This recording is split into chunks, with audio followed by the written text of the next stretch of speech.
are talking about Serve Here Connecticut with Alva Greenberg and Taylor Shelley. Thanks so much for being on.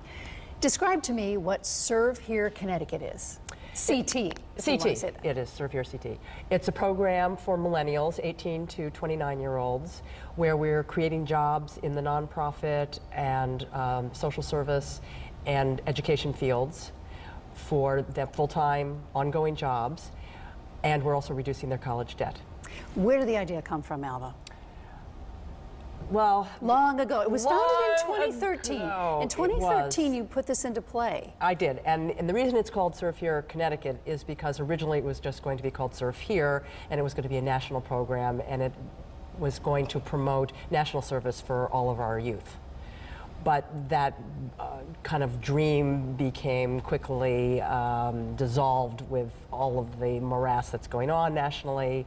So I reset and said, what can I do in the state of Connecticut, which has a lot of needs, that could then spread to be a national project eventually, and came up with this idea. We need to keep our millennials here, we need jobs for them, and they need to write down their college debt.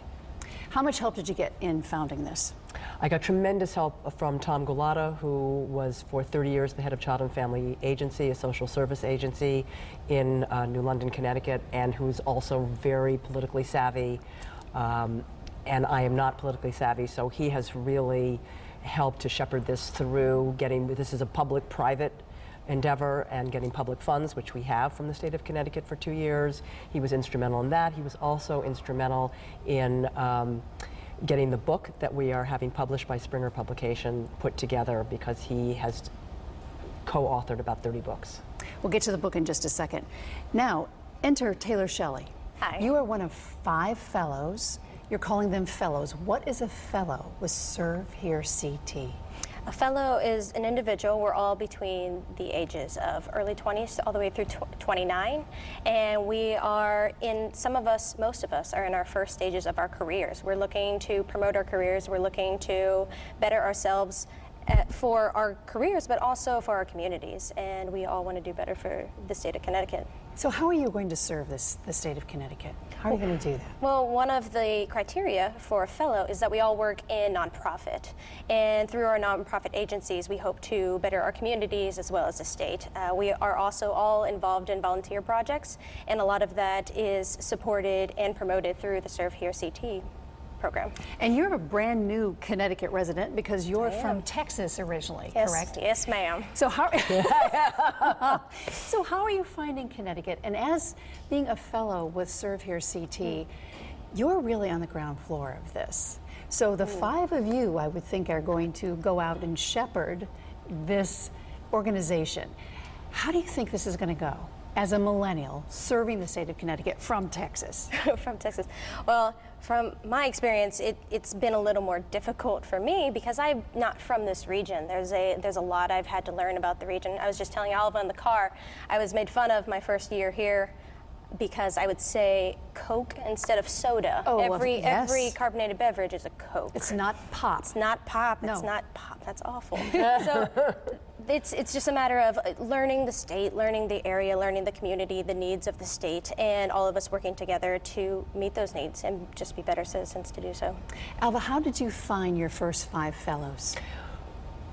Well, the idea behind Serve Here CT is our website, which invites millennials to register so that the employers would have a pool of applicants to look at. Unfortunately, because state funding happened late and we got kind of like any project that's in its first year, a late start, we didn't have that big of a pool. So we said to the potential employers, if you find somebody from anywhere who is a millennial who has debt or wants to further their education, and you hire them, have them apply, and we'll And how much money comes their way? So the employer gets $10,000 to defray the cost of creating the job, and the employee gets $10,000 at the end of their first year of employment, provided they attend a 2-semester learning module. And this is really, for me, the core of what Serve Here is, because in this learning module, we're trying to teach innovative, collaborative thinking, which are skills that are necessary in the workplace now, and also to create what this big buzzword, social capital, which is the idea that if you work with others, if you better your community, your life becomes better. How do we get so far off track that we have to set up a program to make people more socially responsible, do you think? I think it's because in this country we started pigeonholing people. We started having the 1% and the 99% and this generation and that generation and this social background and that ethnic background, and everybody had to fit into a slot. And we forgot about what it means to be an American. I mean, I can't believe that I'm saying that because it sounds really sappy and someone who was burning bras and protesting the Vietnam War. But I think people would agree with you. But I felt like I had a voice. I felt like I had a passion for where my country should be in those days, in the 60s and the 70s, and I think that's gone. People now, young people don't feel empowered. They don't feel that they have that same kind of place to go and express themselves, and they don't come into contact with each other the way we did. No, they're texting. What would you say to what she just said? I mean, does that make sense to you? You're 23. Mm-hmm. You're not. We've established that. But generations apart. Does this make sense to you? I mean, what do you see is driving the country forward from your generation? Well, and the problems too. Yeah, from my standpoint, a thing I see that is very different from your generation to my generation is that sense of empowerment. The only way to get ahead is to keep moving and to keep jumping. I remember I had a friend in college. He is only 2 years ahead of me, and he's had 6 different jobs, six different locations. He's a well-qualified individual, but in order for him to keep progressing in his career and to feel empowered, to feel like he's actually growing with the world and growing in this economy, he must constantly leave jobs, and that you don't have the loyalty with places you do anymore. You don't hear of people. Do you think that works both there. ways, because the payment's not there, so there's no loyalty to the employer, there's no loyalty back from the employee?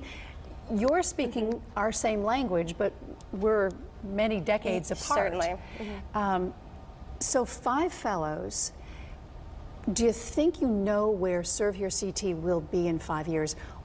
Many times when you build something, you think it's going to be a straight line. It never is. Certainly it's never a straight line. So what zigs and zags have you had already? You said funding, of course, fell by the wayside in the state because the state's in trouble. Well, yeah. I mean, our initial funding, of course, is not the check that we're getting in the mail, hopefully soon. Right. And our funding for next year has already been cut. So 2 years funding. It was 2 years funding, but we're still in the budget, and that's great because in 5 years.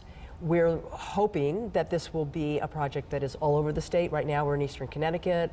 We want to have 15 fellows for this coming year.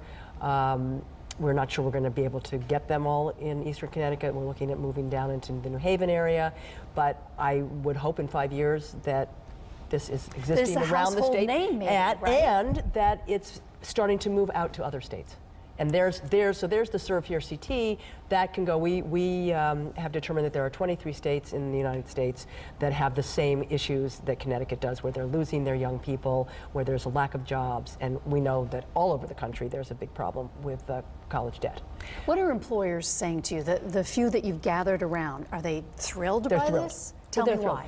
Well, first of all, nonprofits are their money is hemorrhaging away from them because of the state budgets. This is only for nonprofits. It's for nonprofits or municipalities or public education. So yes, we couldn't see giving $10,000 to a for-profit company to open a job. So go on. So these nonprofits, it's $10,000 can be a third of the salary that they're paying to somebody, and that boost to get them through their first year, they're learning the organization and coming up to speed is huge for them, especially in this economy. So yes, we're not having a problem getting the employers on the site to register, and a wide variety from a big area. And so they like that. They also seem to really appreciate the work that the fellows are doing, looking at their organization. Part of what they have to do in the learning module is to look at the organization, see what issues there are, and come up with solutions that would make the organization stronger. So $10,000, of course, will help you, but it's not a huge amount of money. But the onus is on you to figure out how you're going to do a lot of things perhaps differently if you hadn't been in this particular program. Right. So how are you going to go and look at and we should say that you're at Eugene O'Neill. Yes. You're marketing for them. I am. So you're going to take a look at that company and a nonprofit and figure out how you can give back to them in ways. Exactly, exactly. And what I plan to do with mine is I've always wanted to pursue a master's, an MBA specifically, and working at the O'Neill has really shown me that has solidified that idea, because I have a communication degree and I focused on the art side of it, the more production side of it, how to Yes, get out you're a marketing. singer, and I wish we had I'm a time to singer. sing, because I'm sure it's awesome. We need a theme song for Serve Here, I and then know, she can right? sing it. Think about it. That's a good idea. Yeah. So over the course of 2 years now, it's 2 years for her that she will serve. No, 1 year. It's a Just 1 year. 1 It's year. a 1 year program. Semesters. At the end of your 1 year, then, what are you going to give back to Serve Here CT? You'll figure out. You'll fill out some things, a form. How does Well, this, yes, because the book that we're publishing, Which is is called Social Capital and Community Wellbeing, and it's all about how do you create social capital, what is social capital, how does social capital work in a community, how does it work with veterans, what is the economic impact of social capital, et cetera, et cetera. So it's a kind of a textbook, but we need to follow it up. And so the fellows will be following up with them over the next year, 2 years. They filled out an initial questionnaire. They'll have follow-up questionnaires to fill out, and we'll be tracking them. We also anticipate having a vibrant website eventually where the fellows will be in conversation. The fellows who have graduated will be in conversation with the new fellows who are coming in and help to mentor them and answer questions for them. you have a things big like job that. ahead of you. Oh, yeah. The other 4 fellows, do we know what organizations they're working for? So we have Eugene O'Neill Theater. Where are the other 4? We have Children's Museum. Children's Museum, Safe Children's Futures. Museum. Okay. But all nonprofits. Yeah, all no, It's all a variety new, of nonprofits. Alva. You're just Child getting and Family Agency Oh, has one, which is and she's a clinician. at That's Child and Family. awesome. Yep. well. Good luck to you, because you have a big road ahead of you to Serve Here CT from Texas. Yes. And Alva, thank you for bringing this to the state of Connecticut. And I hope it goes gangbusters, and I hope it goes all over the country. Thank you, Thank Lynn. you very much. Thank you.